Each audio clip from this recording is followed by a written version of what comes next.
जब धर्म संकट में था तो प्रहलाद की भक्ति ने जगत के रक्षक को प्रकट किया। जानिए हिरण्यकश्यपु का अंत, नरसिंह अवतार की गाथा और ब्रह्मांड की सनातन व्यवस्था, एक ही वीडियो में अध्याय 16 से लेके 22 तक। चलिए शुरू करते हैं 16वें अध्याय से। नरसिंह अवतार विषयक प्रश्न। श्री मैत्रेय जी बोले, आपने महात्मा मनुपुत्रों के वंशों का वर्णन किया और ये भी बताया कि इस जगत को सनातन कारण भगवान विष्णु ही है।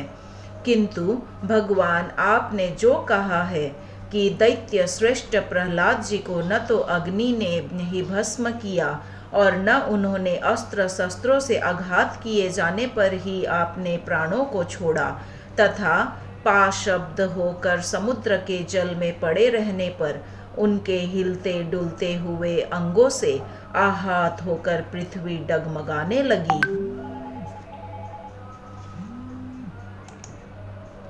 और शरीर पर पत्थरों की बौछार पड़ने पर भी वे नहीं मरे। इस प्रकार जिन महाबुद्धिमान का आपने बहुत ही महात्म्य वर्णन किया है, हे मुने, जिन अति तेजस्वी महात्मा के ऐसे चरित्र है, मैं उन परम विष्णु भक्त का अतुलित प्रभाव सुनना चाहता हूँ।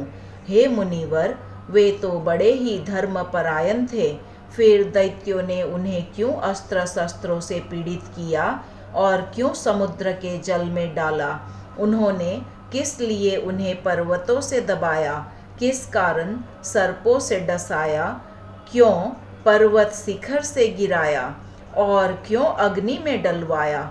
उन महादैत्यों ने उन्हें दिग्गजों के दांतों से क्यों रुंधवाया और क्यों सर्वशोषक वायु को उनके लिए नियुक्त किया? हे मुने, उन पर दैत्य गुरुओं ने किस लिए कृत्या का प्रयोग किया और संबरासुर ने क्यों अपनी सहस्रों मायाओं का वार किया? उन महात्मा को मारने के लिए दैत्यराज ने रसोइयों ने जिसे वह महाबुद्धिमान पचा गए थे, ऐसा हलाहल विष क्यों दिया? हे महाभाग, महात्मा प्रहलाद का यह संपूर्ण चरित्र जो उनके महान महात्म्य का सूचक है, मैं सुनना चाहता हूँ। यदि दैत्यगण उन्हें नहीं मार सके तो इसका मुझे कोई आश्चर्य नहीं है, क्योंकि जिसका मन अनन्य भाव से भगवान विष्णु में लगा हुआ है, उसको भला कौन मार सकता है? आश्चर्य तो इसी का है कि जो नित्य धर्म परायण और भगवद आराधना में तत्पर रहते हैं, उनसे उनके ही कुल में उत्पन्न हुए दैत्यों ने ऐसा अति दुष्कर द्वेष किया, क्योंकि ऐसे समदर्शी और धर्मभीरु पुरुषों से तो किसी का भी द्वेष होना अत्यंत कठिन है। उन धर्मात्मा महाभाग मतसरहीन विष्णु भक्त को दैत्यों ने किस कारण से इतना कष्ट दिया, सो आप मुझे कहिए। महात्मा लोग तो ऐसे गुण संपन्न साधु पुरुषों के विपक्षी होने पर भी उन पर किसी प्रकार का प्रहार नहीं करते, फिर स्वपक्ष में होने पर तो कहना ही क्या है। इसलिए हे मुनि श्रेष्ठ, यह संपूर्ण वृत्तांत विस्तार पूर्वक वर्णन कीजिए। मैं उन दैत्यराज का संपूर्ण चरित्र सुनना चाहता हूँ। इति श्री विष्णुपुराणे प्रथमांसे षोडशोऽध्यायः। 17वां अध्याय हिरण्यकश्यपु का दिग्विजय और प्रहलाद चरित्र। श्री पराशर जी बोले, हे मैत्रेय, उन सर्वदा उदार चरित्र परम बुद्धिमान महात्मा प्रहलाद जी का चरित्र तुम ध्यान पूर्वक श्रवण करो। पूर्व काल में दिति के पुत्र महाबली हिरण्यकश्यपु ब्रह्मा जी के वर से गर्भ युक्त सशक्त होकर संपूर्ण त्रिलोकी को अपने वशीभूत कर लिया था। वह दैत्य इंद्रपद का भोग करता था। वह महान असुर स्वयं ही सूर्य, वायु, अग्नि, वरुण और चंद्रमा बना हुआ था। वह स्वयं ही कुबेर और यमराज भी था और वह असुर स्वयं ही संपूर्ण यज्ञ भोगों को भोगता था। हे मुनि सत्तम, उसके भय से देवगण स्वर्ग को छोड़कर मनुष्य शरीर धारण कर भूमंडल में विचरते रहते थे। इस प्रकार संपूर्ण त्रिलोकी को जीतकर त्रिभुवन के वैभव से गर्वित हुआ और गंधर्वों से अपनी स्तुति सुनता हुआ वह अपने अभिष्ट भोगों को भोगता था। उस समय उस मध्यपानासक्त महाकाय हिरण्यकश्यपु की समस्त सिद्ध गंधर्व और नाग आदि उपासना करते थे। उस दैत्यराज के सामने कोई सिद्धगण तो बाजे बजाकर उसका यशोगान करते और कोई अति प्रसन्न होकर जय जयकार करते, तथा वह असुर राज वहाँ स्फटिक एवं अभ्र शिला के बने हुए मनोहर महल में, जहाँ अप्सराओं का उत्तम नृत्य हुआ करता था, प्रसन्नता के साथ मदपान करता रहता था। उसका प्रहलाद नामक महाभाग्यवान पुत्र था। वह बालक गुरु के यहाँ जाकर बालोचित पाठ पढ़ने लगा। एक दिन वह धर्मात्मा बालक गुरु जी के साथ अपने पिता दैत्यराज के पास गया, जो उस समय मद्यपान में लगा हुआ था। तब अपने चरणों में झुके हुए अपने परम तेजस्वी पुत्र प्रहलाद जी को उठाकर पिता हिरण्यकश्यपु ने कहा। हिरण्यकश्यपु बोला, वत्स, अब तक अध्ययन में निरंतर तत्पर रहकर तुमने जो कुछ पढ़ा है उसका सारभूत शुभ भाषण हमें सुनाओ। प्रहलाद जी बोले, पिताजी, मेरे मन में जो सबके संसार रूप से स्थित है वह मैं आपकी आज्ञा अनुसार सुनाता हूँ। सावधान होकर सुनिए। जो आदि मध्य और अंत से रहित अजन्मा, वृद्धि, क्षय, शून्य और अच्युत है, समस्त कारणों के कारण तथा जगत के स्थिति और अंत करता उन श्री हरि को मैं प्रणाम करता हूँ। श्री पराशर जी बोले, यह सुन दैत्यराज हिरण्यकश्यपु को ने क्रोध से नेत्र लाल कर प्रहलाद के गुरु की ओर देखकर कांपते हुए होठों से कहा। हिरण्यकश्यपु बोला, रे दुर्बुद्धि ब्राह्मणधम, यह क्या? तूने मेरी अवज्ञा कर इस बालक को मेरे विपक्षी की स्तुति युक्त असार शिक्षा दी है। गुरुजी ने कहा, दैत्यराज, आपको क्रोध के वशीभूत न होना चाहिए। आपका यह पुत्र मेरी सिखाई हुई बात नहीं कह रहा है। हिरण्यकश्यपु बोला, बेटा प्रहलाद, बताओ तो तुमको ये शिक्षा किसने दी है? तुम्हारे गुरुजी कहते हैं कि मैंने तो इसे ऐसा उपदेश दिया नहीं है। प्रहलाद जी बोले, पिताजी, हृदय में स्थित भगवान विष्णु ही तो संपूर्ण जगत के उपदेशक है। उन परमात्मा को छोड़कर और कौन किसी को कुछ सिखा सकता है? हिरण्यकश्यपु बोला, अरे मूर्ख, जिस विष्णु का तू मुझ जगदीश्वर के सामने धृष्टता पूर्वक निशंक होकर बारंबार वर्णन करता है, वह कौन है? प्रहलाद जी बोले, योगियों के ध्यान करने योग्य, जिसका परम पद वाणी का विषय नहीं हो सकता, तथा जिससे विश्व प्रकट हुआ है और जो स्वयं विश्व रूप है, वह परमेश्वर ही विष्णु है।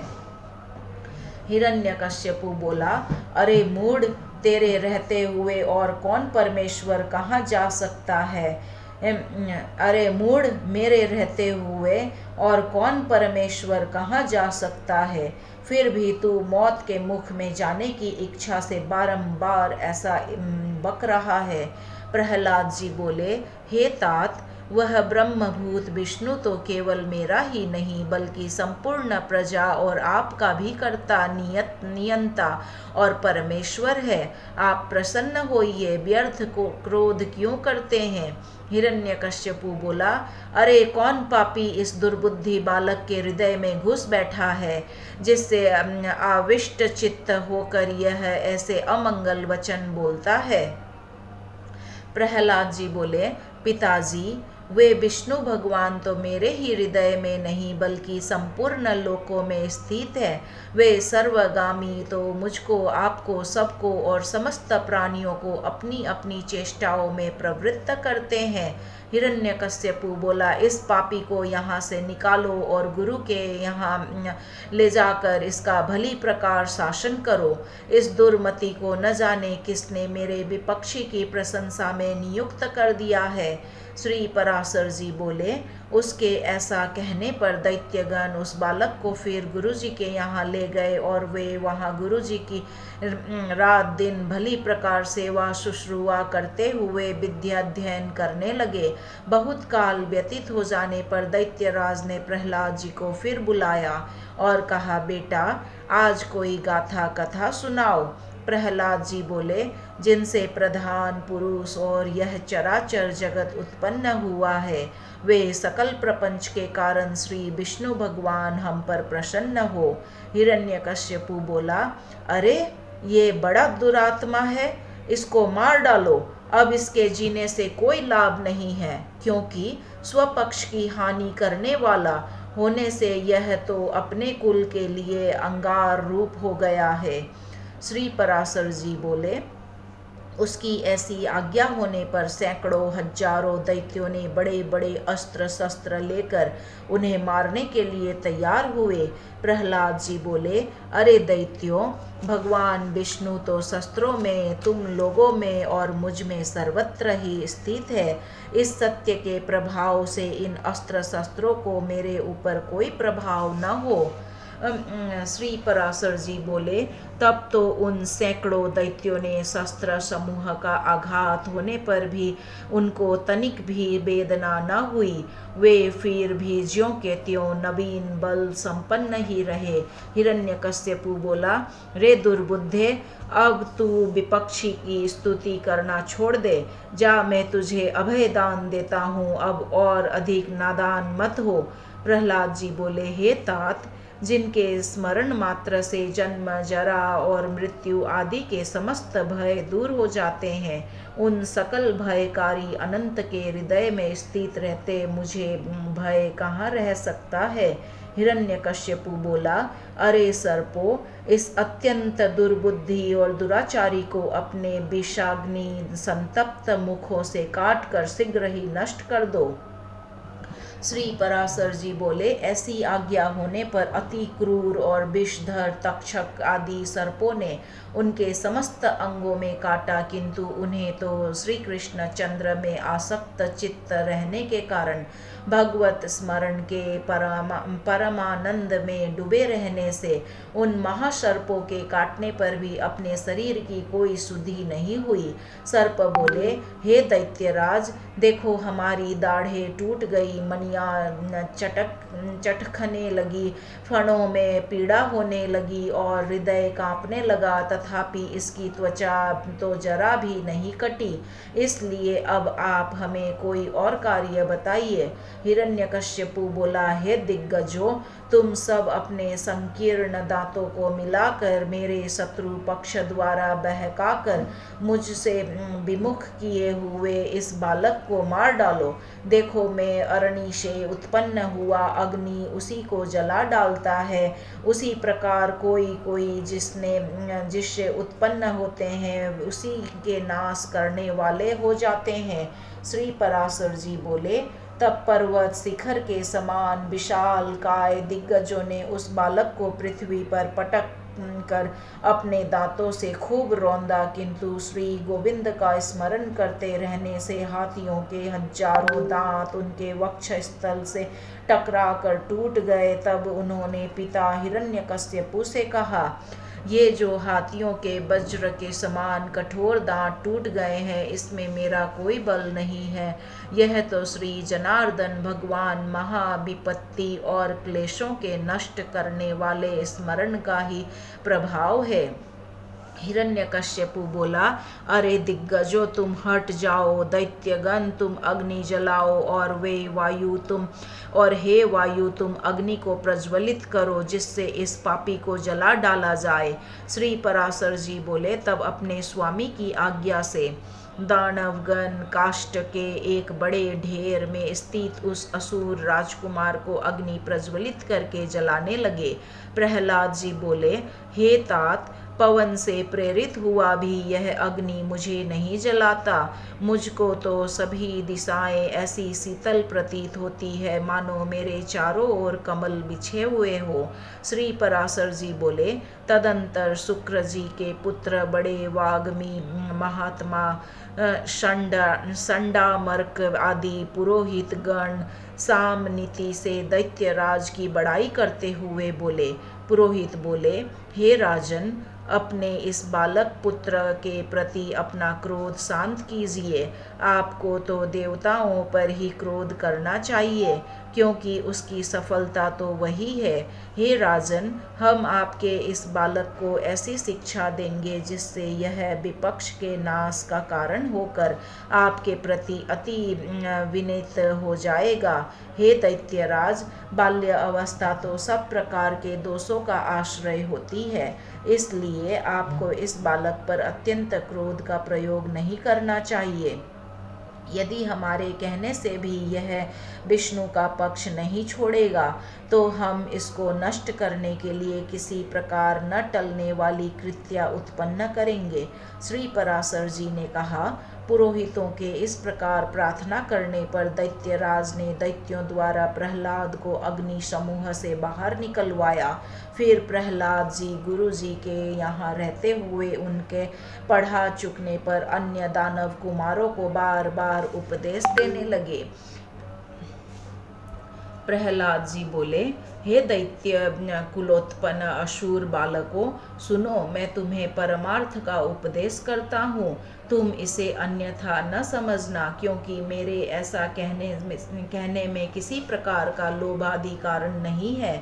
सभी जीव जन्म, बाल्य अवस्था और फिर यौवन प्राप्त करते हैं।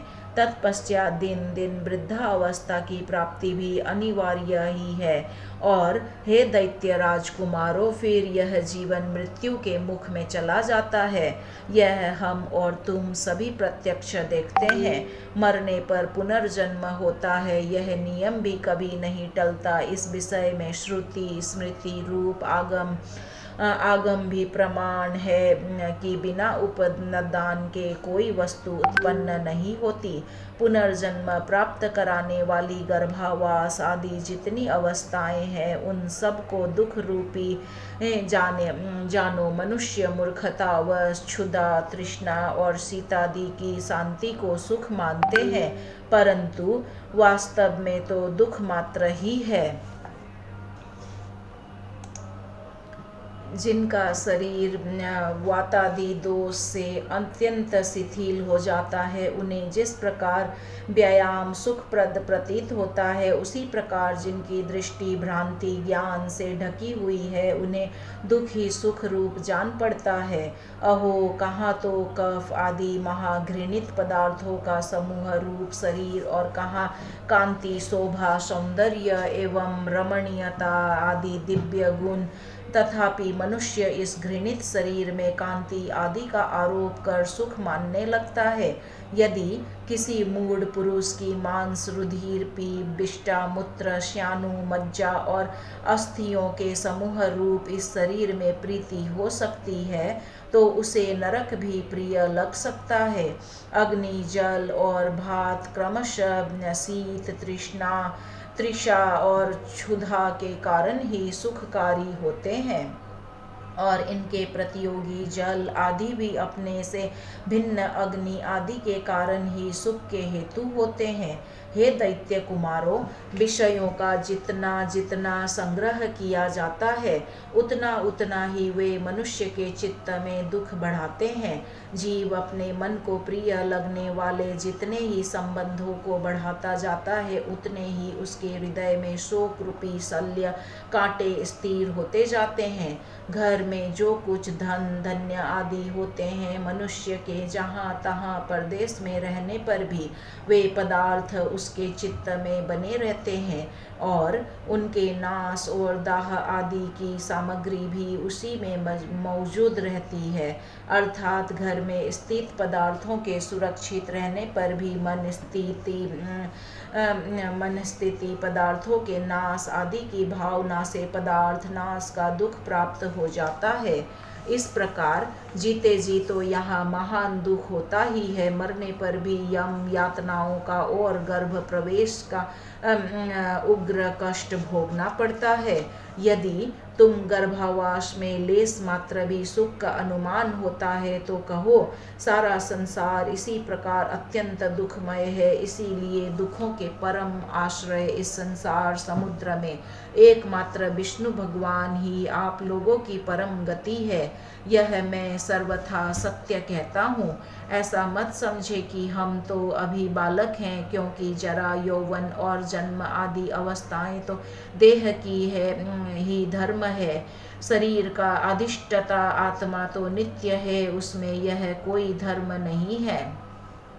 जो मनुष्य ऐसी दुराशाओं से विक्षिप्त चित्त रहता है कि अभी मैं बालक हूँ इसलिए इच्छा अनुसार खेल कूद लूँ, युवा अवस्था प्राप्त होने पर कल्याण साधन का यत्न करूँगा, फिर युवा होने पर कहता है कि अभी तो मैं युवा हूँ, बुढ़ापे में आत्म कल्याण कर लूँगा, वृद्ध होने पर सोचता है कि अब मैं बूढ़ा हो गया, अब तो मेरी इंद्रियां अपने कर्मों में प्रवृत्त ही नहीं होती, शरीर के शिथिल हो जाने पर अब मैं क्या कर सकता हूँ, सामर्थ्य रहते तो मैंने कुछ किया ही नहीं। वह अपने कल्याण पथ पर कभी अग्रसर नहीं होता, केवल भोग तृष्णा में ही व्याकुल रहता है।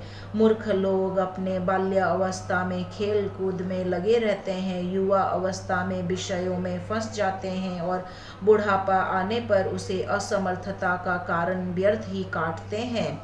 इसलिए विवेकी पुरुष को चाहिए कि देह की बाल्य यौवन और वृद्ध आदि अवस्थाओं की अपेक्षा न करके बाल्य अवस्था में ही अपने कल्याण का यत्न करे। मैंने तुम लोगों से जो कुछ कहा है उसे यदि तुम मिथ्या नहीं समझते तो मेरी प्रसन्नता के लिए ही बंधन को छुटाने वाली श्री विष्णु भगवान का स्मरण करो। उनका स्मरण करने में परिश्रम भी क्या है, और स्मरण मात्र से ही वे अति शुभ फल देते हैं तथा रात दिन उन्हीं का स्मरण करने वालों का पाप भी नष्ट हो जाता है। उन सर्वभूतस्थ प्रभु में तुम्हारी बुद्धि अहर्निश लगी रहे और उनमें निरंतर तुम्हारा प्रेम बढ़े।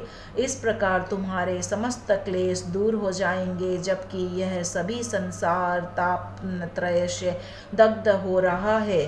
तो इन बेचारे शोचनीय जीवों से कौन बुद्धिमान द्वेष करेगा। यदि ऐसा दिखाई दे कि और जीव तो आनंद में है, मैं ही परम शक्तिहीन हूँ, तब भी प्रसन्न ही होना चाहिए, क्योंकि द्वेष का फल तो दुख रूप ही है। यदि कोई प्राणी बैर भाव से द्वेष भी करे तो विचार वानों के लिए तो वे अहो ये महोत्सव व्याप्त है। इस प्रकार अत्यंत शोचनीय ही है। हे दैत्यगण, ये मैंने भिन्न भिन्न दृष्टि वालों के विकल्प भिन्न भिन्न उपाय कहे हैं। अब उनका सामान्य पूर्वक संक्षिप्त विचार सुनो। यह संपूर्ण जगत सर्वभूतमय भगवान विष्णु का विस्तार है। अतः विचक्षण पुरुषों को इसे आत्मा के समान अभेद रूप से देखना चाहिए। इसलिए दैत्य भाव को छोड़कर हम और तुम ऐसा यत्न करें जिससे शांति लाभ कर सके, जो परम शांति अग्नि, सूर्य, चंद्रमा, वायु, मेघ, वरुण, सिद्ध, राक्षस, यक्ष, दैत्य राज, सर्प, किन्नर, मनुष्य, पशु और अपने दोषों से तथा ज्वर, नेत्र रोग, अतिसार, प्लीहा, तिल्ली और गुल्म आदि रोगों से एवं द्वेष, ईर्ष्या, मत्सर, राग, लोभ और किसी अन्य भाव से भी कभी क्षीण नहीं होती, और जो सर्वदा अत्यंत निर्मल है उसे मनुष्य अमल स्वरूप श्री केशव में मनोनिवेश करने से प्राप्त कर लेता है। हे दैत्यों, मैं आग्रह पूर्वक कहता हूँ, तुम इस असार संसार के विषयों में कभी संतुष्ट मत होना। तुम सर्वत्र समदृष्टि करो, क्योंकि समता ही श्री अच्युत की वास्तविक आराधना है। उन अच्युत के प्रसन्न होने पर भी फिर संसार में दुर्लभ ही क्या है। तुम धर्म, अर्थ और काम की इच्छा कभी न करना, वे तो अत्यंत तुच्छ है। उस ब्रह्म रूप महावृक्ष का आश्रय लेने पर तो तुम निसंदेह मोक्ष रूप महाफल प्राप्त कर लोगे। इति श्री विष्णु पुराणे प्रथम अंशे सप्तदशोऽध्यायः। आइए 18वें अध्याय में प्रवेश करते हैं। प्रहलाद को मारने के लिए विष, शस्त्र और अग्नि आदि का प्रयोग एवं प्रहलाद कृत भगवत स्तुति। श्री पराशर जी बोले, उनकी ऐसी चेष्टा देख दैत्यों ने दैत्यराज हिरण्यकश्यपु से डरकर उससे सारा वृत्तांत कह सुनाया, और उसने भी तुरंत अपने रसोइयों को बुलाकर कहा।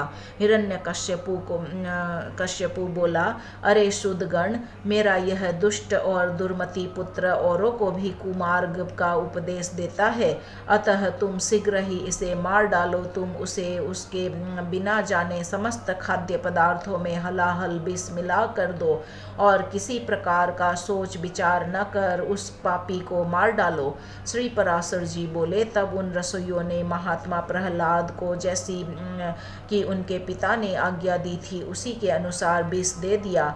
हे मैत्रेय, तब वे उस घोर हलाहल विष को भगवान नाम के उच्चारण से अभिमंत्रित कर अन्न के साथ खा गए, तथा भगवान नाम के प्रभाव से निस्तेज हुए उस विष को खाकर उसे बिना किसी विकार के पचाकर स्वस्थ चित्त से स्थित रहे। उस महान विष को पचा हुआ देख रसोइयों ने भय से व्याकुल होकर हिरण्यकश्यपु के पास जा उसे प्रणाम करके कहा।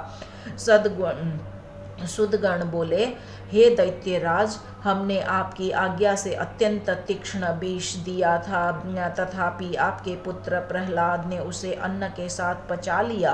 हिरण्यकश्यपु बोला, हे पुरोहितगण, शीघ्रता करो, उसे नष्ट करने के लिए अकृत्या उत्पन्न करो और देरी ना करो। श्री पराशर जी बोले, तब पुरोहितों ने अति विनीत प्रहलाद से उसके पास जाकर शांतिपूर्वक कहा।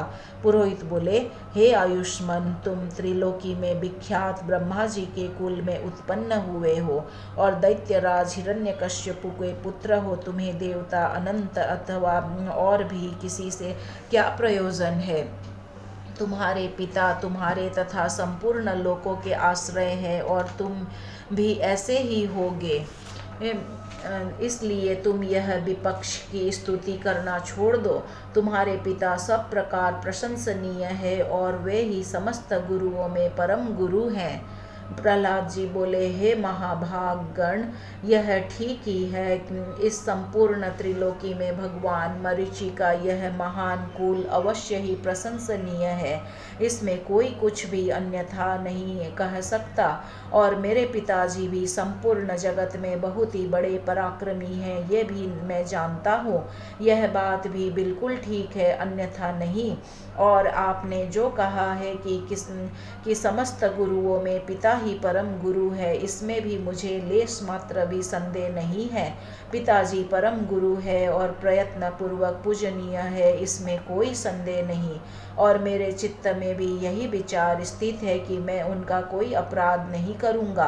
किंतु आपने जो यह कहा कि तुझे अनंत से क्या प्रयोजन है, सो ऐसी बात को भला कौन न्यायोचित कह सकता है। आपका यह कथन किसी भी तरह ठीक नहीं है।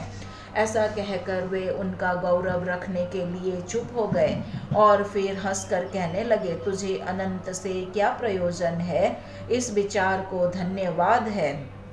हे मेरे गुरुगण, आप कहते हैं कि तुझे अनंत से क्या प्रयोजन है, धन्यवाद है आपके इस विचार को।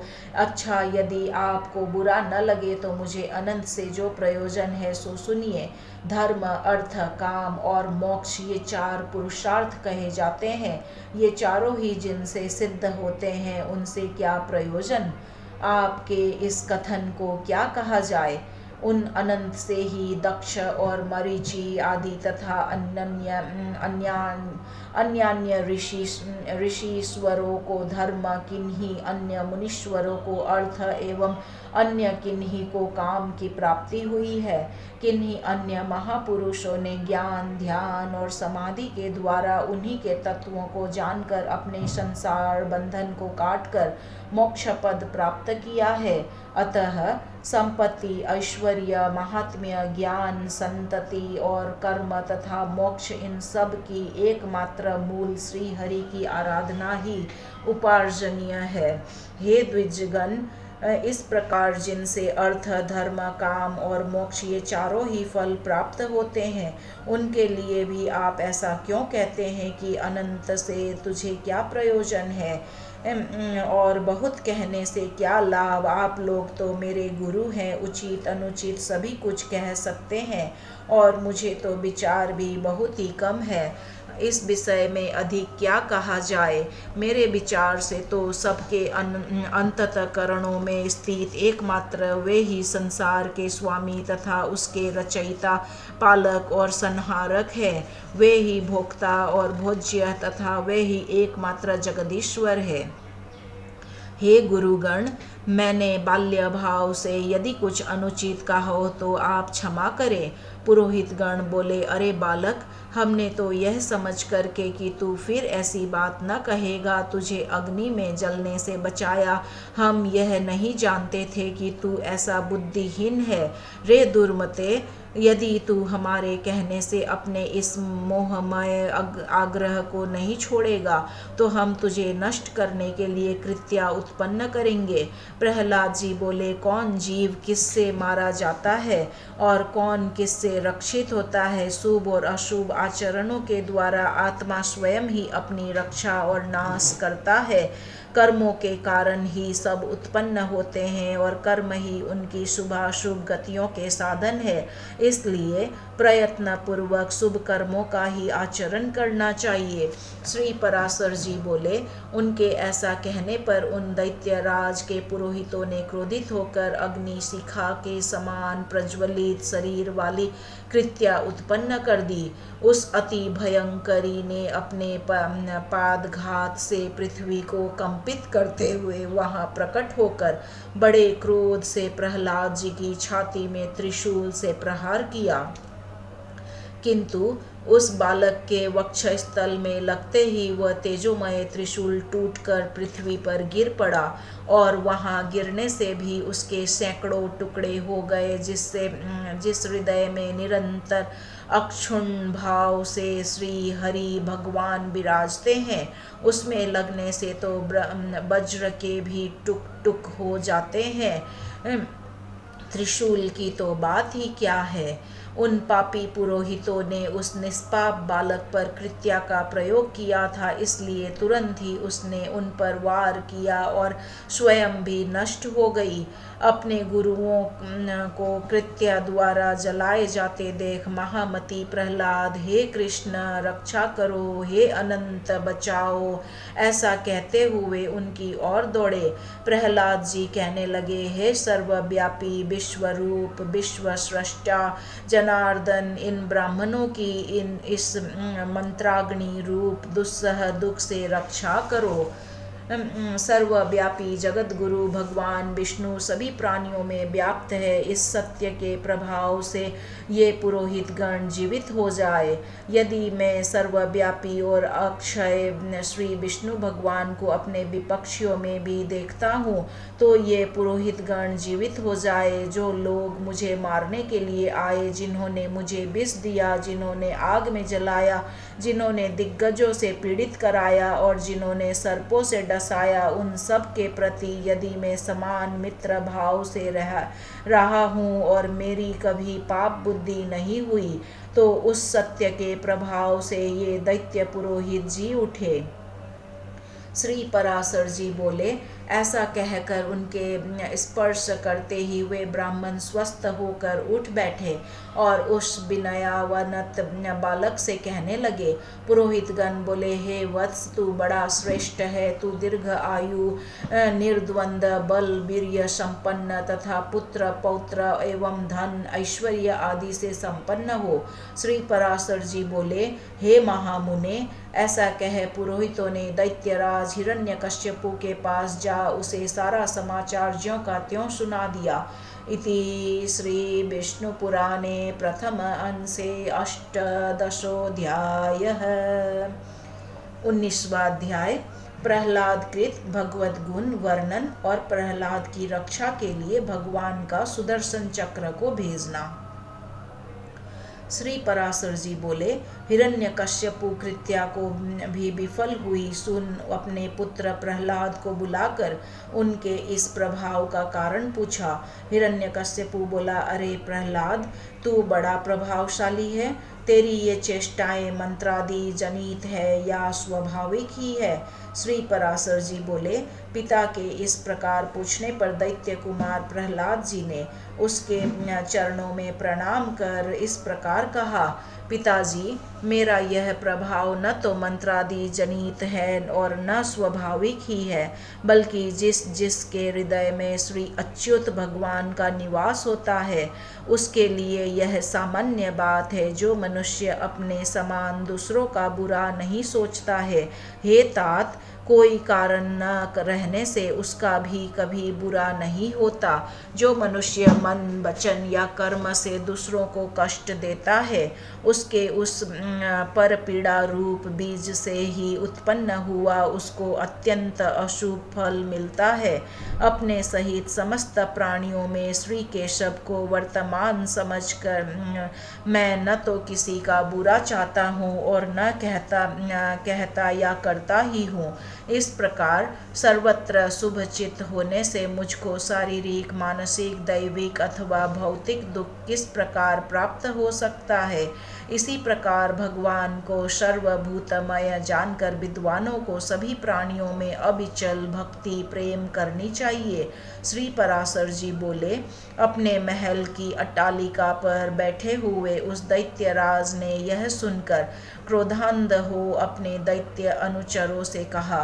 हिरण्यकश्यपु बोला, यह बड़ा दुरात्मा है, इसे इस 100 योजन ऊंचे महल से गिरा दो, जिससे यह इस पर्वत के ऊपर गिरे और शिलाओं से इसके अंग अंग छिन्न भिन्न हो जाए। तब उन समस्त दैत्य और दानवों ने उन्हें महल से गिरा दिया और वे भी उनके ढकेलने से हृदय में श्री हरि का स्मरण करते करते नीचे गिर गए। जगत कर्ता भगवान केशव के परम भक्त प्रहलाद जी के गिरते समय उन्हें जगदात्री पृथ्वी ने निकट जाकर अपनी गोद में ले लिया। तब बिना किसी हड्डी पसली के टूटे उन्हें स्वस्थ देख दैत्यराज हिरण्यकश्यपु ने परम मायावी संबासुर से कहा। हिरण्यकश्यपु बोला, बोला, यह दुर्बुद्धि बालक कोई ऐसी माया जानता है जिससे यह हमसे नहीं मारा जा सकता है, इसलिए आप माया से ही इसे मार डालिए। संबासुर बोला, हे दैत्येंद्र, इस बालक को मैं अभी मार डालता हूँ, तुम मेरी माया का बल देखो। देखो, मैं तुम्हें सैकड़ों हजारों करोड़ों मायाएं दिखलाता हूँ। श्री पराशर जी बोले, तब उस दुर्बुद्धि संबासुर ने समदर्शी प्रहलाद के लिए उनके नाश की इच्छा से बहुत सी मायाएं रची। किंतु हे मैत्रेय, संबासुर के प्रति भी सर्वथा द्वेषहीन रहकर प्रहलाद जी सावधान चित्त से श्री मधुसूदन भगवान का स्मरण करते रहे। उस समय भगवान की आज्ञा से उनकी रक्षा के लिए वहां ज्वाला मालाओं से युक्त सुदर्शन चक्र आ गया। उस शीघ्रगामी सुदर्शन चक्र ने उस बालक की रक्षा करते हुए संबासुर के सहस्रों मायाओं को एक एक करके नष्ट कर दिया। तब दैत्यराज ने सबको सुखा डालने वाले वायु से कहा कि मेरी आज्ञा से तुम शीघ्र ही इस दुरात्मा को नष्ट कर दो। अतः उस अति तीव्र शीतल और रुक्ष वायु ने, जो अति असहनीय था, जो आज्ञा कह उनके शरीर को सुखाने के लिए उसमें प्रवेश किया। अपने शरीर में वायु का आवेश हुआ जान दैत्य कुमार प्रहलाद ने भगवान धरणीधर को हृदय में धारण किया। उनके हृदय में स्थित हुए जनार्दन ने क्रुद्ध होकर उस भीषण वायु को पी लिया। इससे वह क्षीण हो गया। इस प्रकार पवन और संपूर्ण मायाओं के क्षीण हो जाने पर महामती प्रहलाद जी अपने गुरु के घर चले गए। तदंतर गुरुजी उन्हें नित्य प्रति शुक्राचार्य जी की बनाई हुई राज्य फल प्रदायिनी राजनीति का अध्ययन कराने लगे। जब गुरुजी ने उन्हें नीति शास्त्र में निपुण और विनय संपन्न देखा तो उनके पिता से कहा, अब यह सुशिक्षित हो गया है। आचार्य बोले, हे दैत्यराज, अब हमने तुम्हारे पुत्र को नीति शास्त्र में पूर्णतया निपुण कर दिया है। भृगुनंदन शुक्राचार्य जी ने जो कुछ कहा है उसे प्रहलाद तत्वतः जानता है। हिरण्यकश्यपु बोला, प्रहलाद, यह तो बता, राजा को मित्रों से कैसा बर्ताव करना चाहिए और शत्रुओं से कैसा, तथा त्रिलोकी में जो मध्यस्थ दोनों पक्षों के हित चिंतक हो उनसे किस प्रकार आचरण करे। मंत्रियों, आत्मियों, ब्रह्म और अनंतपुर के सेवकों, गुप्तचरों, पुरवासियों, संकितों, जिन्हें जीत कर बलात् दास बना लिया हो, तथा अन्यान्य जनों के प्रति किस प्रकार व्यवहार करना चाहिए। हे प्रहलाद, ये ठीक ठीक बता कि करने और न करने योग्य कार्यों का विधान किस प्रकार करें। दुर्ग और आटविक जंगली मनुष्य आदि को किस प्रकार वशीभूत करे और गुप्त शत्रु रूप कांटे को कैसे निकाले। यह सब तथा और भी जो कुछ तूने पढ़ा हो वह सब मुझे सुना। मैं तेरे मन को भावों को जानने के लिए बहुत उत्सुक हूँ। श्री पराशर जी बोले, तब विनय भूषण प्रहलाद जी ने पिता के चरणों में प्रणाम कर दैत्यराज हिरण्यकश्यपु से हाथ जोड़ करके कहा। प्रहलाद जी बोले, पिताजी, इसमें संदेह नहीं, गुरुजी ने तो मुझे इन सभी विषयों की शिक्षा दी है और मैं उन्हें समझ भी गया हूँ, परंतु मेरा विचार है कि वे नीतियाँ अच्छी नहीं हैं। साम, दान तथा दंड और भेद, यह सब उपाय मित्र आदि के साधने के लिए बतलाए गए हैं। किंतु पिताजी, आप क्रोध न करें, मुझे कोई शत्रु मित्र आदि दिखाई नहीं देते। और हे महाबाहो, जब कोई साध्य ही नहीं है तो इन साधनों से लेना ही क्या है। तो हे तात, सर्वभूतात्मक जगन्नाथ जगन्मय परमात्मा गोविंद में भला शत्रु मित्र की बात ही कहाँ है। श्री विष्णु भगवान तो आप में, मुझ में और अन्यत्र भी सभी जगह वर्तमान है। फिर यह मेरा मित्र है और यह शत्रु है, ऐसे भेदभाव को स्थान ही कहाँ है। इसलिए हे तात, अविद्याजन्य दुष्कर्मों में प्रवृत्त करने वाले इस वाग जाल को सर्वथा छोड़कर अपने शुभ के लिए ही यत्न करना चाहिए। हे दैत्यराज, अज्ञान के कारण ही मनुष्यों की अविद्या में विद्या बुद्धि होती है। बालक क्या अज्ञानवश खद्योत को ही अग्नि नहीं समझ लेता? कर्म वही है जो बंधन का कारण न हो, और विद्या भी वही है जो मुक्ति की साधिका हो। इससे अतिरिक्त और कर्म तो परिश्रम रूप तथा अन्य विद्याएं कला कौशल मात्र ही है। हे महाभाग, इस प्रकार इन सब को आसार समझकर अब आपको प्रणाम कर मैं उत्तम सार बतलाता हूँ। आप श्रवण कीजिए। राज्य पाने की चिंता किसे नहीं होती और धन की अभिलाषा भी किसको नहीं है, तथापि ये दोनों मिलते उन्हीं को हैं जिन्हें मिलने वाले होते हैं। हे महाभाग, महत्व प्राप्ति के लिए सभी यत्न करते हैं, तथापि वैभव का कारण तो मनुष्य का भाग्य ही है, उद्यम नहीं। हे प्रभु, जड़ अविवेकी निर्बल और अनीतिज्ञों को भी भाग्यवश नाना प्रकार के भोग और राज्य आदि प्राप्त होते हैं। इसलिए जिसे महान वैभव की इच्छा हो उसे केवल पुण्य संचय का ही यत्न करना चाहिए, और जिसे मोक्ष की इच्छा हो उसे भी समत्व लाभ का ही प्रयत्न करना चाहिए। देव, मनुष्य, पशु, पक्षी, वृक्ष और सरीसृप ये सब भगवान विष्णु से भिन्न से स्थित हुए भी वास्तव में श्री अनंत के ही रूप है। इस बात को जानने वाला पुरुष संपूर्ण चराचर जगत को आत्मवत देखे, क्योंकि यह सब विश्व रूपधारी भगवान विष्णु ही है। ऐसा जान लेने पर वे अनादि परमेश्वर भगवान अच्युत प्रसन्न होते हैं, और उनके प्रसन्न होने पर सभी क्लेश छिन्न हो जाते हैं। श्री पराशर जी बोले, यह सुनकर हिरण्यकश्यपु ने क्रोध पूर्वक अपने राज सिंहासन से उठकर पुत्र प्रहलाद के वक्ष स्थल में लात मारी, और क्रोध तथा अमर्ष से जलते हुए मानो संपूर्ण संसार को मार डालेगा इस प्रकार हाथ मलता हुआ बोला। हिरण्यकश्यपु ने कहा, हे विप्रचित्ते, हे राहो, हे बल, तुम लोग इसे भली प्रकार नाग पाश से बांधकर महासागर में डाल दो। देरी मत करो, नहीं तो संपूर्ण लोक और दैत्य दानव आदि भी इस मूढ़ दुरात्मा के मत का ही अनुगमन करेंगे, अर्थात इसकी तरह वे भी विष्णु भक्त हो जाएंगे।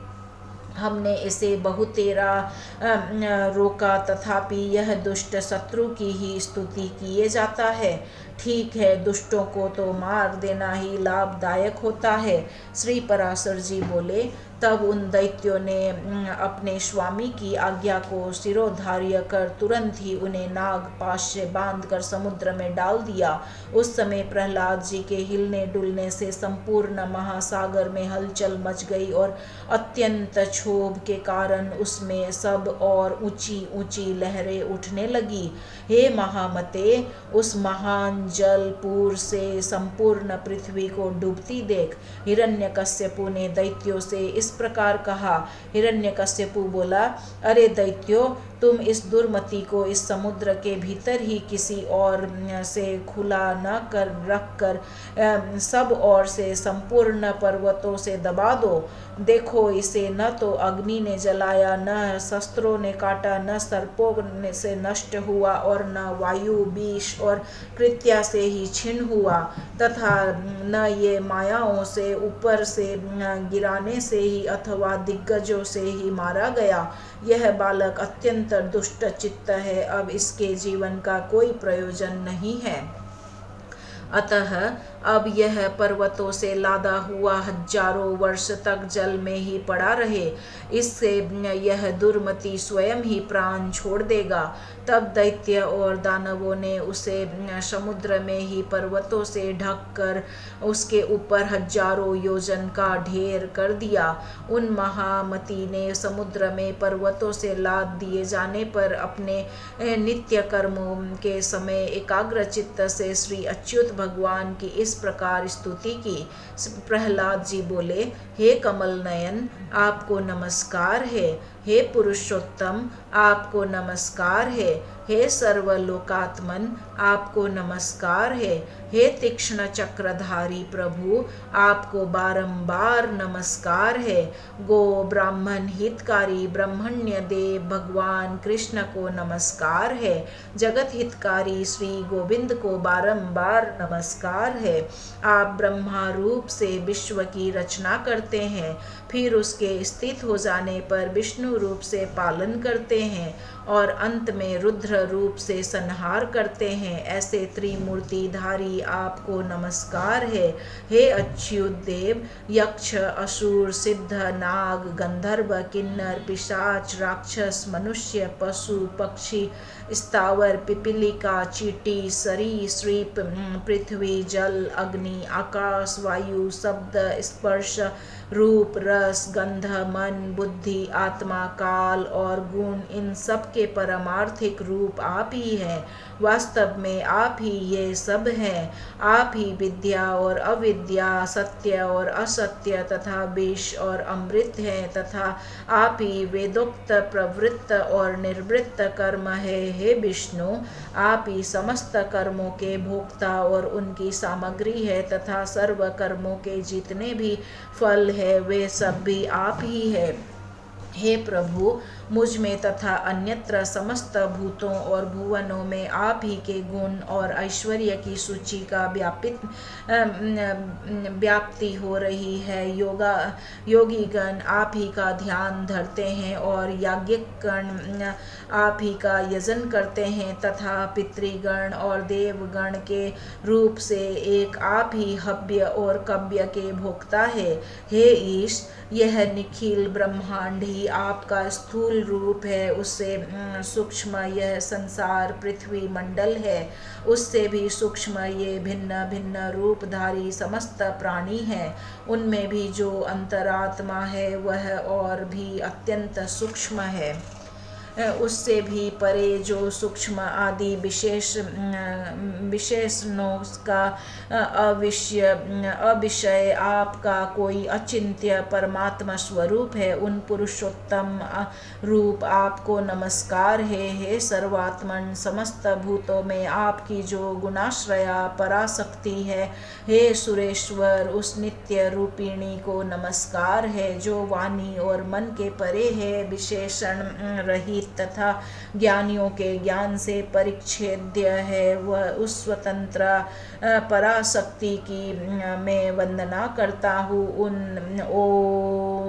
उन भगवान वासुदेव को सदा नमस्कार है, जिनसे अतिरिक्त और कोई वस्तु नहीं है, तथा जो स्वयं सबसे अतिरिक्त असंग है, जिनका कोई भी नाम अथवा रूप नहीं है, और जो अपनी सत्ता मात्र से ही उपलब्ध होते हैं, उन महात्मा को नमस्कार है, नमस्कार है, नमस्कार है।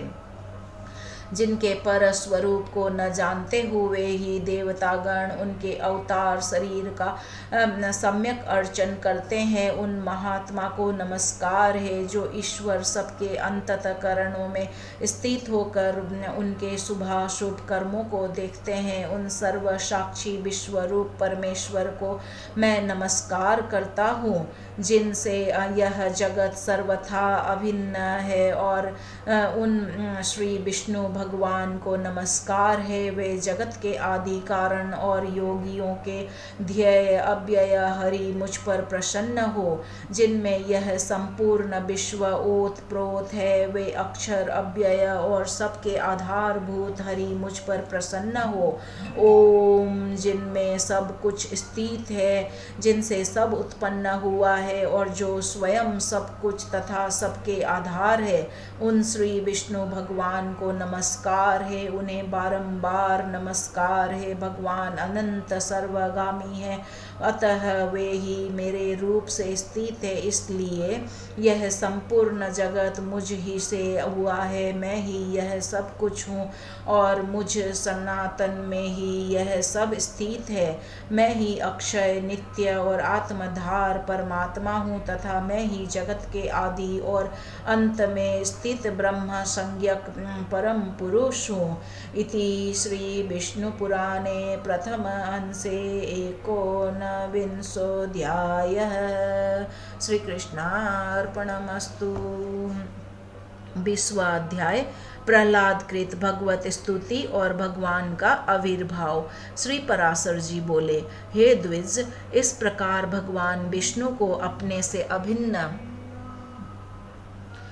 अभिन्न चिंतन करते करते पूर्ण तन्मयता प्राप्त हो जाने से उन्होंने अपने को अच्युत रूप ही अनुभव किया।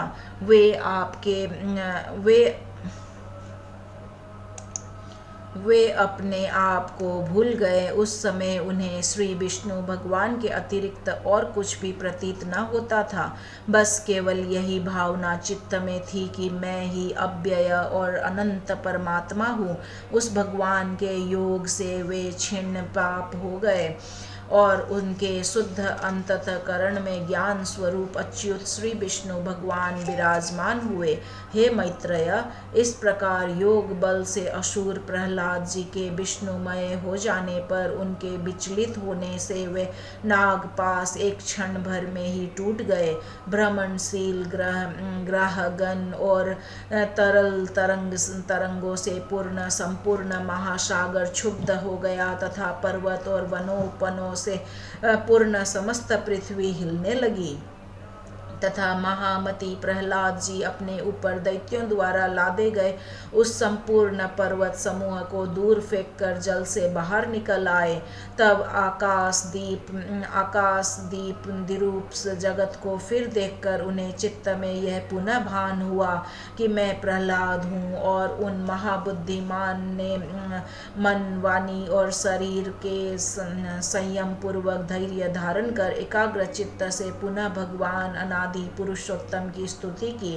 प्रहलाद जी कहने लगे, हे परमार्थ, हे अर्थ दृश्य रूप, हे स्थूल सूक्ष्म जागृत स्वप्न दृश्य स्वरूप, हे क्षराक्षर कार्य कारण रूप, हे व्यक्त दृश्य स्वरूप, हे कलातीत, हे सकलेश्वर, हे निरंजन देव, आपको नमस्कार है।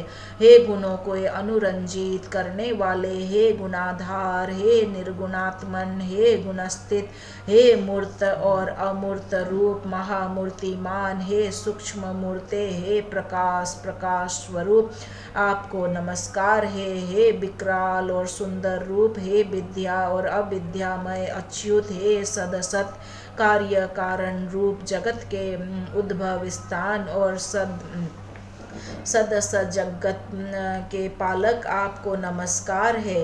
हे नित्य आकाश घटादि रूप प्रपंचात्मन, हे प्रपंच से पृथक रहने वाले, हे ज्ञानियों के आश्रय रूप, हे एकानेक रूप आदिकरण वासुदेव, आपको नमस्कार है। जो स्थूल सूक्ष्म और स्फुट प्रकाशमय है, जो अधिष्ठान रूप से सर्वभूत स्वरूप तथापि वस्तुतः संपूर्ण भूतादि से परे है, विश्व के कारण न होने पर भी जिनसे यह समस्त विश्व उत्पन्न हुआ है, उन पुरुषोत्तम भगवान को नमस्कार है। श्री पराशर जी बोले, उनके इस प्रकार तन्मयता पूर्वक स्तुति करने पर पीताम्बरधारी देवादिदेव भगवान हरि प्रकट हुए। हे द्विज, उन्हें सहसा प्रकट हुए देख वे खड़े हो गए और गदगद वाणी से विष्णु भगवान को नमस्कार है, विष्णु भगवान को नमस्कार है, ऐसा बारंबार कहने लगे। प्रहलाद जी बोले, हे शरणागत दुखारी श्री केशव देव, प्रसन्न होइए। हे अच्युत, अपने पुण्य दर्शनों से मुझे फिर भी पवित्र कीजिए। श्री भगवान बोले, हे प्रहलाद, मैं तेरी अनन्य भक्ति से अति प्रसन्न हूँ, तुझे जिस वर की इच्छा हो मांग ले। प्रहलाद जी बोले, हे नाथ, सहस्रों योनियों में से मैं जिस में भी जाऊँ उसी में हे अच्युत आप में मेरी सर्वदा अक्षुण्ण भक्ति रहे। अविवेकी पुरुष की विषयों में जैसी अविचल प्रीति होती है, वैसी ही आपका स्मरण करते हुए मेरे हृदय से से कभी दूर ना हो। श्री भगवान बोले, हे प्रहलाद, मुझ में तो तेरी भक्ति है ही और आगे भी ऐसी ही रहेगी, किंतु इसके अतिरिक्त भी तुझे और जिस वर की इच्छा हो मुझसे मांग ले। प्रहलाद जी बोले, हे देव, आपकी स्तुति में प्रवृत्त होने से मेरे पिता के चित्त में मेरे प्रति जो द्वेष हुआ है, उन्हें उससे जो पाप लगा है वह नष्ट हो जाए। इसके अतिरिक्त उनकी आज्ञा से मेरा शरीर पर जो शस्त्राघात किए गए, मुझे अग्नि समूह में डाला गया, सर्पों से कटवाया गया, भोजन में विष दिया गया, बांधकर समुद्र में डाला गया, शिलाओं से दबाया गया तथा और भी जो जो दुर्व्यवहार पिताजी ने मेरे साथ किए हैं, वे सब आप में भक्ति रखने वाले पुरुष के प्रति द्वेष होने से उन्हें उनके कारण जो पाप लगा है, हे प्रभु, आपकी कृपा से मेरे पिता उससे शीघ्र ही मुक्त हो जाए। श्री भगवान बोले, हे प्रहलाद, मेरी कृपा से तुम्हारी ये सब इच्छाएं पूर्ण होगी। हे असुर कुमार, मैं तुमको एक वर और भी देता हूँ, तुम्हें जो इच्छा हो मांग लो। प्रहलाद जी बोले, हे भगवान, मैं तो आपके इस वर से ही कृत्य हो गया हूँ कि आपकी कृपा से आप में मेरी निरंतर अविचल भक्ति रहेगी। हे प्रभु, संपूर्ण जगत के कारण रूप आप में जिसकी निश्चल भक्ति है, मुक्ति भी उसकी मुट्ठी में रहती है। फिर धर्म अर्थ काम से तो उसे लेना ही क्या है। श्री भगवान बोले, हे प्रहलाद, मेरी भक्ति से युक्त तेरा चित्त जैसा निश्चल है, उसके कारण तू मेरी कृपा से परम निर्वाण पद प्राप्त करेगा। श्री पराशर जी बोले, हे मैत्रेय, ऐसा कह भगवान उनके देखते देखते अंतर्ध्यान हो गए और उन्होंने भी फिर आकर अपने पिता के चरणों की वंदना की। हे द्विज, तब पिता हिरण्यकश्यपु ने जिसे नाना प्रकार से पीड़ित किया था, उस पुत्र को सिर सूंघकर आंखों में आंसू भरकर कहा, बेटा जीता तो है। वह महान असुर अपने किए पर पछताकर फिर प्रहलाद से प्रेम करने लगा और इसी प्रकार धर्मज्ञ प्रहलाद जी भी अपने गुरु और माता पिता की सेवा शुश्रूषा करने लगे। हे मैत्रेय, तदंतर नरसिंह रूपधारी भगवान विष्णु द्वारा पिता के मारे जाने पर वह दैत्यों के राजा हुए।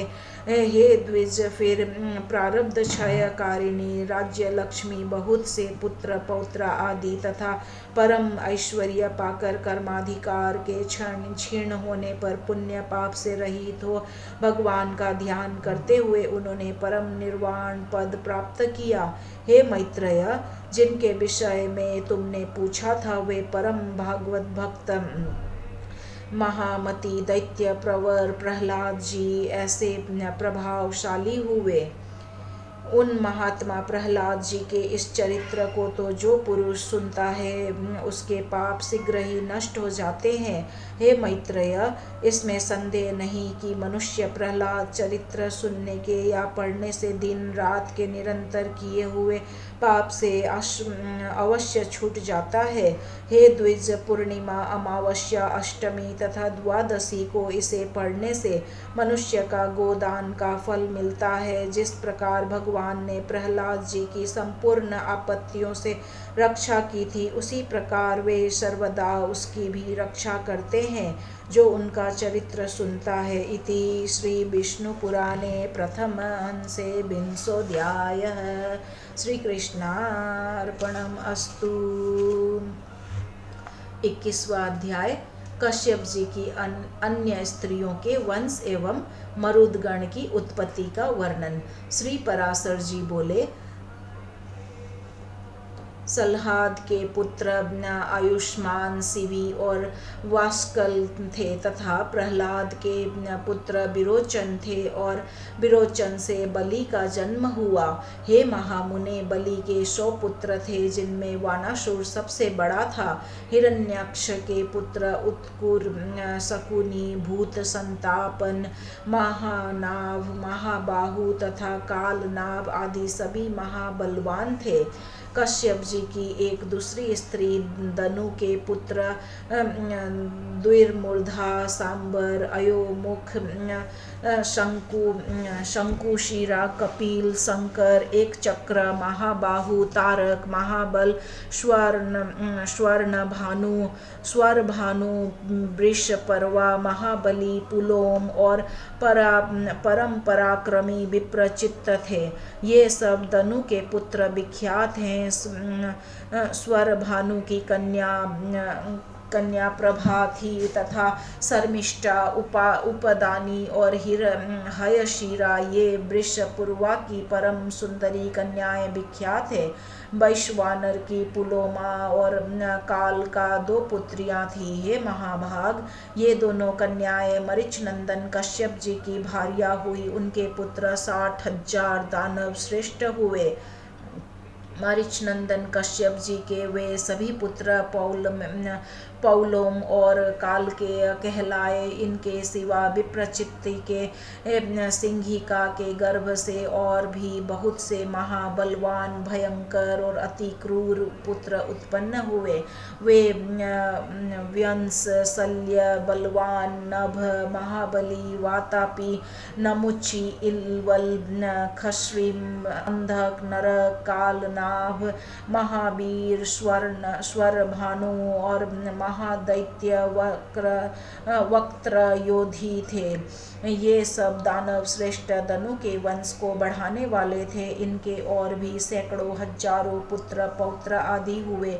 महान तपस्या द्वारा आत्मज्ञान संपन्न दैत्यवर प्रहलाद जी के कुल में निवात कवच नामक दैत्य उत्पन्न हुए।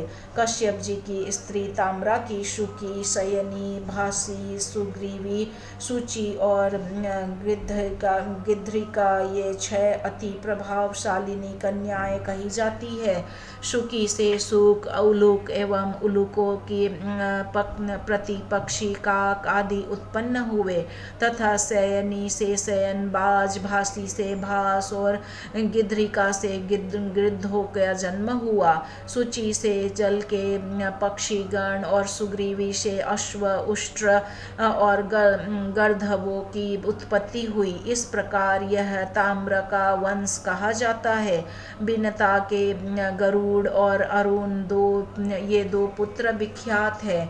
इनमें पक्षियों में श्रेष्ठ संपूर्ण गरुड़ जी अति भयंकर और सर्पों को खाने वाले हैं।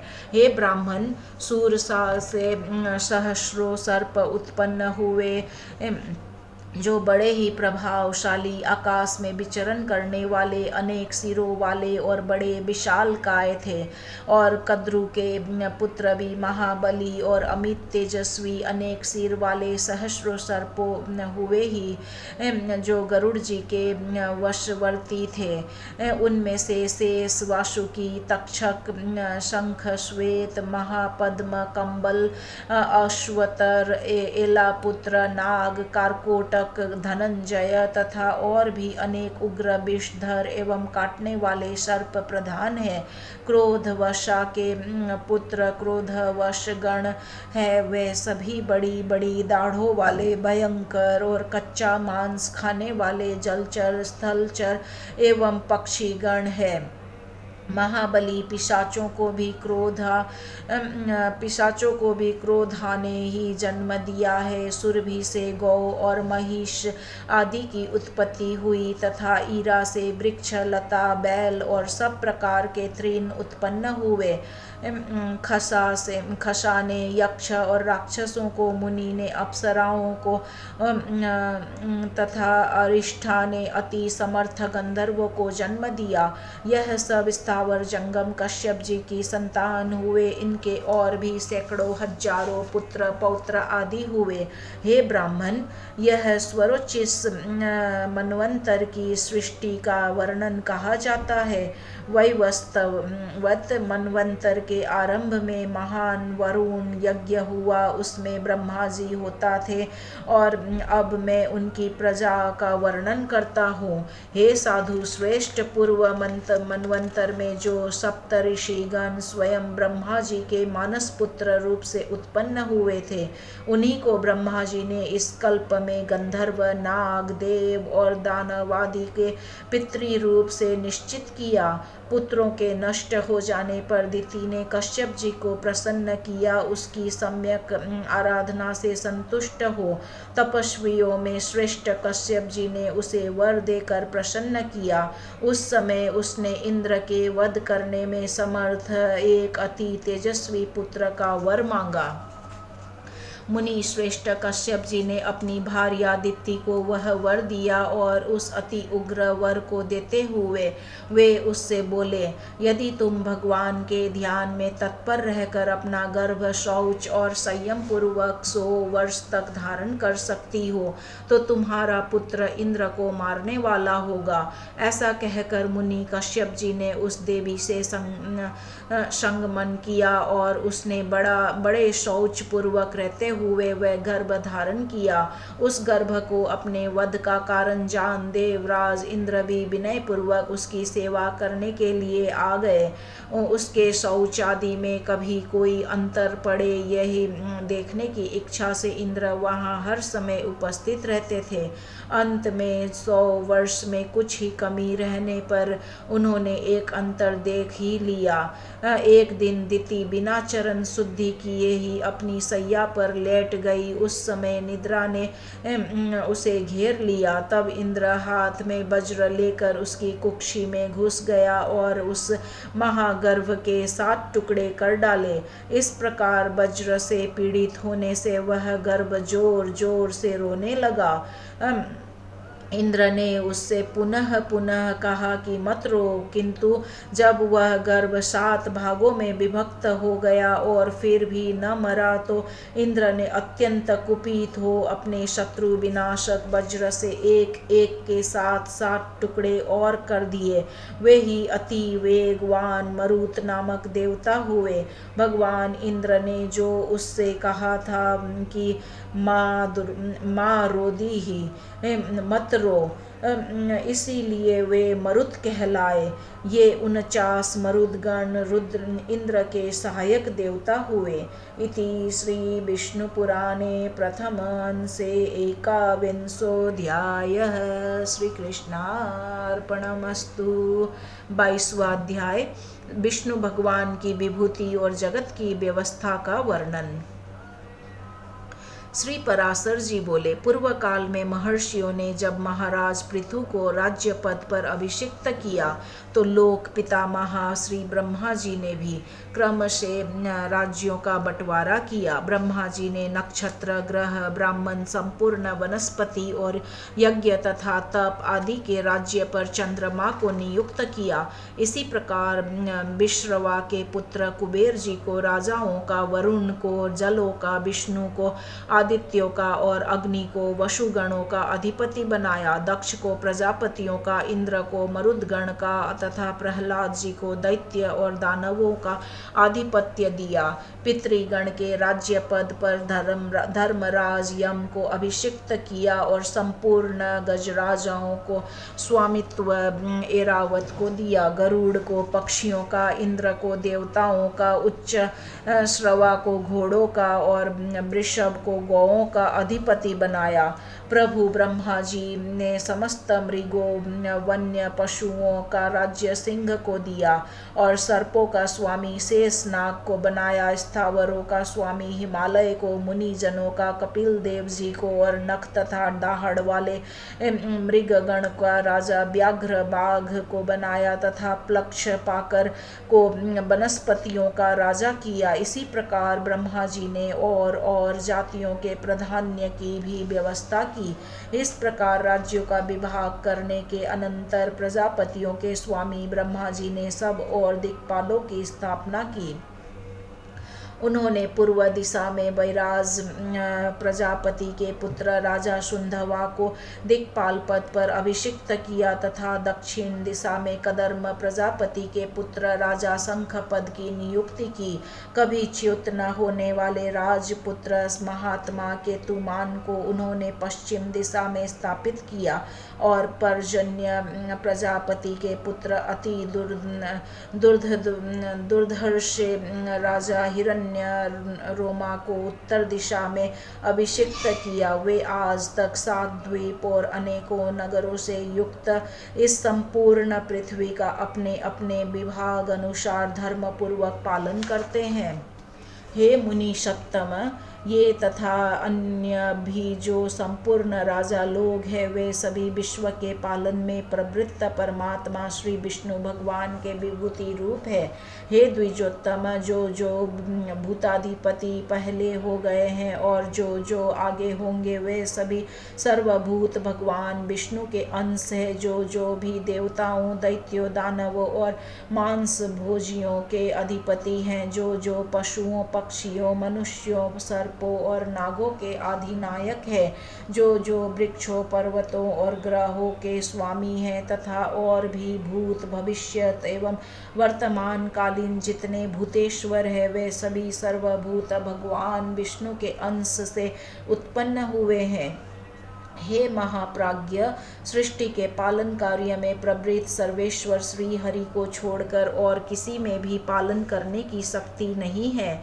रज और सत्वादि गुणों के आश्रय से वे सनातन प्रभु ही जगत की रचना के समय रचना करते हैं, स्थिति के समय पालन करते हैं और अंत्य समय में काल रूप से संहार करते हैं। वे जनार्दन 4 विभाग से सृष्टि की और 4 विभाग से ही स्थिति के समय रहते हैं तथा 4 रूप धारण करके ही अंत में प्रलय करते हैं। एक अंश से वे अव्यक्त स्वरूप ब्रह्मा होते हैं, दूसरे अंश से मरीचि आदि प्रजापति होते हैं, उनका तीसरा अंश काल है और चौथा संपूर्ण प्राणी है। इस प्रकार वे रजोगुण विशिष्ट होकर 4 प्रकार से सृष्टि के समय स्थित होते हैं। फिर वे पुरुषोत्तम सत्व गुण का आश्रय लेकर जगत की स्थिति करते हैं। उस समय वे एक अंश से विष्णु होकर पालन करते हैं, दूसरे अंश से मनु आदि होते हैं, तीसरे अंश से काल और चौथे से सर्वभूतों में स्थित होते हैं तथा अंत काल में वे अजन्मा भगवान तमोगुण की वृत्ति का आश्रय ले एक अंश से रुद्र रूप, दूसरे भाग से अग्नि और अंतकादि रूप, तीसरे से काल रूप और चौथे से संपूर्ण भूत स्वरूप हो जाते हैं। हे ब्राह्मण, विनाश का करने के लिए उन महात्मा की यह 4 प्रकार की सर्वकालिक विभाग कल्पना कही जाती है। ब्रह्मा, दक्ष आदि प्रजापति गण, काल तथा समस्त प्राणी ये श्री हरि की विभूतियां जगत की सृष्टि कारण है। हे द्विज, विष्णु, मनु आदि काल और समस्त भूतगण ये जगत की स्थिति के कारण रूप भगवान विष्णु की विभूतियां है तथा रुद्र, काल, अंतक आदि और सकल जीव श्री जनार्दन की ये 4 विभूतियां प्रलय की कारण रूप है। हे द्विज, जगत के आदि और मध्य में तथा प्रलय पर्यंत भी ब्रह्मा, मरीचि आदि तथा भिन्न भिन्न जीवों से ही सृष्टि हुआ करती है। सृष्टि के आरंभ में पहले ब्रह्मा जी रचना करते हैं, फिर मरीचि आदि प्रजापति गण और तदंतर समस्त जीव क्षण क्षण में संतान उत्पन्न करते रहते हैं। हे द्विज, काल के बिना ब्रह्मा, प्रजापति एवं अन्य समस्त प्राणी भी सृष्टि रचना नहीं कर सकते। अतः भगवान काल रूप विष्णु ही सर्वदा सृष्टि के कारण है। हे मैत्रेय, इसी प्रकार जगत की स्थिति और प्रलय में भी उन देव के 4 विभाग बताए जाते हैं। हे द्विज, जिस किसी जीव द्वारा जो कुछ भी रचना की जाती है उस उत्पन्न हुए जीव की उत्पत्ति में सर्वथा श्री हरि का शरीर ही कारण है। हे मैत्रेय, इसी प्रकार जो कोई स्थावर जंगम भूतों में से किसी को नष्ट करता है वह नाश करने वाला श्री जनार्दन का अंतकारक रौद्र रूप ही है। इस प्रकार वे जनार्दन देव ही समस्त संसार के रचयिता, पालनकर्ता और संहारक है तथा वे ही स्वयं जगत रूप भी है। जगत की उत्पत्ति, स्थिति और अंत के समय वे ही इसी प्रकार तीनों गुणों के प्रेरणा से प्रवृत्त होते हैं, तथापि उनका परम पद महान निर्गुण है। परमात्मा का वह स्वरूप ज्ञानमय, व्यापक, स्व संवेद्य, स्वयं प्रकाश और अनुपम है तथा वह भी 4 प्रकार का ही है। श्री मैत्रेय जी बोले, हे मुने, आपने जो भगवान का परम पद कहा वह 4 प्रकार कैसे है, यह आप मुझे विधि पूर्वक कहिए। श्री पराशर जी बोले, हे मैत्रेय, सब वस्तुओं का जो कारण होता है वही उनका साधन भी होता है, और जिस अपनी अभिमत वस्तु की सिद्धि की जाती है वही साध्य कहलाती है। मुक्ति की इच्छा वाले योगी जनों के लिए प्राणायाम आदि साधन है और पर ब्रह्मा ही साध्य है, जहाँ से फिर लौटना नहीं पड़ता। हे मुने, जो योगी की मुक्ति का कारण है वह साधन लंबन ज्ञान ही उस ब्रह्मभूत परम पद का प्रथम भेद है। क्लेश बंधन से मुक्त होने के लिए योगाभ्यासी योगी का साध्य रूप जो ब्रह्मा है, हे महामुने, उसका ज्ञान ही आलंबन विज्ञान नामक दूसरा वेद है। इन दोनों साध्य साधनों का अभेद पूर्वक जो अद्वैतमय ज्ञान है उसी को मैं तीसरा भेद कहता हूँ। और हे महामुने, उक्त तीनों प्रकार के ज्ञान की विशेषता का निराकरण करने पर अनुभव हुए आत्मस्वरूप के समान ज्ञान स्वरूप भगवान विष्णु का जो निर्व्यापार, अनिर्वचनीय, व्याप्ति मात्र, अनुपम आत्मबोध स्वरूप, सत्ता मात्र, अलक्षण, शांत, अभय, शुद्ध, भावनातीत और आश्रयहीन रूप है, वह ब्रह्म नामक ज्ञान उसका चौथा भेद है। हे द्विज, जो योगी जन अन्य ज्ञानों का निरोध कर इस चौथे भेद में ही लीन हो जाते हैं, वे इस संसार क्षेत्र के भीतर बीजारोपण रूप कर्म करने में निर्बीज वासना रहित होते हैं। अर्थात वे लोक संग्रह के लिए कर्म करते भी रहते हैं तो भी उन्हें उन कर्मों का कोई पाप पुण्य रूप फल प्राप्त नहीं होता। इस प्रकार का वह निर्मल, नित्य, व्यापक, अक्षय और समस्त हेय गुणों से रहित विष्णु नामक परम पद है। पुण्य पाप का क्षय और क्लेशों की निवृत्ति होने पर जो अत्यंत निर्मल हो जाता है, वही योगी उस पर ब्रह्मा का आश्रय लेता है, जहाँ से वह फिर नहीं लौटता। उस ब्रह्मा के मूर्त और अमूर्त 2 रूप है, जो क्षर और अक्षर रूप से समस्त प्राणियों में स्थित है। अक्षर ही वह पर ब्रह्मा है और क्षर संपूर्ण जगत है। जिस प्रकार एकादेशीय अग्नि का प्रकाश सर्वत्र फैला रहता है, उसी प्रकार यह संपूर्ण जगत पर ब्रह्मा की ही शक्ति है। हे मैत्रेय, अग्नि की निकटता और दूरता के भेद से जिस प्रकार उसके प्रकाश में भी अधिकता और न्यूनता भेद रहता है, उसी प्रकार ब्रह्मा की शक्ति में तारतम्य। हे ब्राह्मण, ब्रह्मा, विष्णु और शिव ब्रह्मा की प्रधान शक्तियाँ हैं। उनसे न्यून देवगण है तथा उनके अनंतर दक्ष आदि प्रजापति गण है। उनसे भी न्यून मनुष्य, पशु, पक्षी, मृग और शरीर सृप आदि तथा उनसे भी अत्यंत न्यून वृक्ष, गुल्म और लता आदि है। अतः हे मुनिवर, आविर्भाव, उत्पन्न होना, तिरोभाव, छिप जाना, जन्म और नाश आदि विकल्प युक्त भी यह संपूर्ण जगत वास्तव में नित्य और अक्षय ही है। सर्वशक्तिमय विष्णु ही ब्रह्मा के पर स्वरूप तथा मूर्त रूप है, जिनका योगी जन योग आरंभ के पूर्व चिंतन करते हैं।